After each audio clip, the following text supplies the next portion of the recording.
নামাজ ভাঙার কারণ 19টি। নামাজে অশুদ্ধ পড়া, নামাজের ভিতর কথা বলা,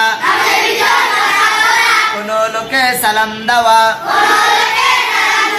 সালামের উত্তর দেওয়া, আহ শব্দ করা, বিনা ওজরে কাশা, আমলে কাসির করা, বিপদে কি বেদনায় শব্দ করিয়া কাদা,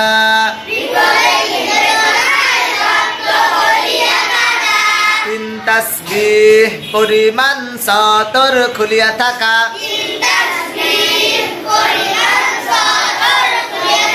মুক্তাদি ব্যতীত অপর ব্যক্তির লোকমা লওয়া, সুসংবাদ ও দুঃসংবাদের উত্তর দেওয়া, নাপাক জায়গায় সিজদা করা,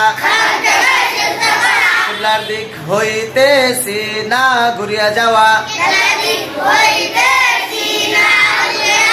নামাজে কোরআন শরীফ দেখিয়া পড়া, নামাজে শব্দ করিয়া হাসা, নামাজে সাংসারিক কোন বিষয় প্রার্থনা করা, হাসির উত্তর দেওয়া, নামাজে খাওয়া ও পান করা, ইমামের